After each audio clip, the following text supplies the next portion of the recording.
डिग्रियां तो सिर्फ कागज के टुकड़े हैं जनाब। असली शिक्षा तो माँ के पास है, जिसने अपनी पढ़ाई इसलिए छोड़ दी ताकि तुम्हारा भविष्य बन सके। दोस्तों, एक ऐसी ही कहानी लेकर आज मैं आई हूँ, जिसमें बेटे ने माँ के त्याग को अनपढ़ कहकर ठुकरा दिया। दोस्तों, यह कहानी सावित्री देवी की है। सावित्री देवी का बेटा आज 90% अंक लाकर बहुत ज्यादा खुश था। वो आज 12वीं में 90% लाया था। इस बात को अपने पापा से बता रहा था। वो बहुत खुश था, उसके पापा भी बहुत खुश थे। वो खिलखिलाकर आपस में बात कर रहे थे। सावित्री देवी तभी किचन से दौड़ती हुई आई और उसने कहा, क्या बात है जी, आज बड़ा आप लोग खुश लग रहे हो। इस पर उसके पति ने कहा, सावित्री, क्या तुम्हें नहीं पता तुम्हारा बेटा 90% लाया है अपने स्कूल में। जाओ तुम कुछ मीठा बनाओ, आज हम बहुत खुश हैं। इस पे सावित्री देवी ने कहा, मुझे भी दिखाओ, मैं भी जरा देखूं तो अपने बेटे के मार्कशीट को। इतना कहने के बाद सावित्री देवी अपने हाथ को आगे की। तभी उसका बेटा बोला, माँ रहने भी दो, तुम इसमें क्या समझ पाओगी, तुम तो पढ़ी लिखी हो नहीं, फिर तुम्हें क्या ही पता चलेगा। इतना सुनते ही सावित्री देवी के आंखों में आंसू आ गए। वो अपने आंखों को आंसू को छुपाते हुए चुपचाप किचन में चली गई और वहां फुट फुट कर रोने लगी। उसने खुद को संभाला और हलवा बनाना स्टार्ट किया। कुछ बूंदे आंसू के उस हलवे में भी गिरी। वो हलवा बनाती रही और अपने बारे में सोचती रही, क्या मैंने इसी दिन के लिए अपनी पढ़ाई को छोड़ा था, अपने सपनों को छोड़ा था। इधर ये सोच ही रही थी, तभी उसके जो पति थे वो अपने बेटे को एकटक देख रहे थे। फिर थोड़ी खामोशी के बाद उन्होंने कहा, बेटा, तुम्हें पता है तुम्हारी माँ पढ़ाई क्यों छोड़ दी थी।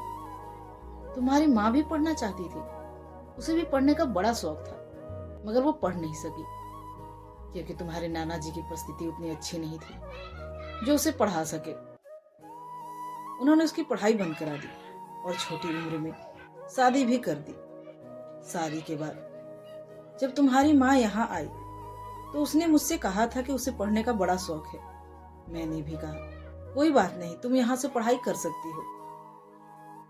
मगर तभी तुम उसके गर्भ में आ गए, वो गर्भवती हो गई।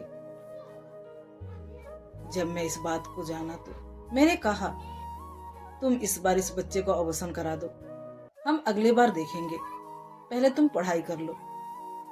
मगर तुम्हारी माँ ने कहा, नहीं जी, हम ये चांस नहीं खो सकते, हम पहले बच्चे को आने देंगे, पढ़ाई और घूमना फिरना तो बाद में भी हो जाएगा। और उसने तुम्हें जन्म दिया।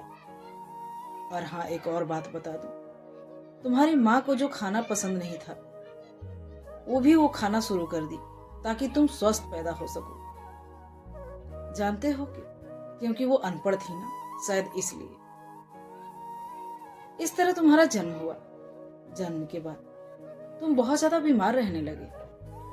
फिर भी माँ ने अपना सब चीज खोकर तुम्हारा ख्याल रखा। वो तो भूल ही गई थी कि वो भी इंसान है, बस मशीन की तरह तुम्हारी सेवा में लगी रहती थी और हमारे सेवा में। जानते हो क्यों? क्योंकि वो अनपढ़ थी ना। तुम थोड़े बड़े हुए, स्कूल जाने लगे। स्कूल जाते वक्त वो तुम्हें हर रोज टिफिन देती, प्यार जताती और अपना ख्याल किए बगैर तुम्हारा ख्याल करती। खुद खाती या नहीं खाती पर तुम्हें खिलाती। जानते हो क्यों? क्योंकि वो अनपढ़ थी ना। तुम बड़े हुए, तुम इतने बड़े हो गए, उसे पता ही नहीं चला। और आज तुमने कहा वो अनपढ़ है। हाँ, वो अनपढ़ है, तभी तो अपने सपने को मारकर तुम्हारे सपने को साकार किया। तुम्हें पता है, तुम रात भर सोने नहीं उसे देते थे और वो रात भर तुम्हें लेकर घूमती, सुलाने की कोशिश करती, अपना नींद खराब करती और सुबह जल्दी जगकर काम भी करने लगती। वो कभी चैन से सो नहीं सकी। जानते हो क्यों? क्योंकि तुम सो सको। क्योंकि वो अनपढ़ थी ना, शायद इसलिए। इतना सुनते ही बेटे की आंखों में आंसू आ गए। वो फपक कर रो पड़ा और दौड़ते हुए अपनी माँ के पास गया। उसे गले लगाकर जोर जोर से रोने लगा। उसने कहा, माँ मुझे माफ कर दो। मैंने तो कागजों पे 90% लाए हैं, लेकिन तुमने तो असल जिंदगी में 100% लाकर मेरी जिंदगी को संवार दिया है। इसलिए मुझे माफ कर दो माँ, मुझसे गलती हो गई। शिक्षा स्कूल में मिल सकता है, मगर असली शिक्षक तो घर में माँ होती है। आपने मुझे आज वो सीख दी है जो दुनिया के किसी भी स्कूल में नहीं मिल सकता। माँ ने उसे गले लगाया और प्यार से माथा चूमा और फिर उसे हलवा खिलाकर मुंह मीठा किया और उसे बधाई दी। तो दोस्तों, ये थी आज की छोटी सी कहानी। कहानी आपको कैसी लगी कमेंट में जरूर बताइएगा। तो आज के लिए इतना ही, मिलती हूँ अगले वीडियो में एक नई कहानी के साथ। तब तक के लिए जय हिंद।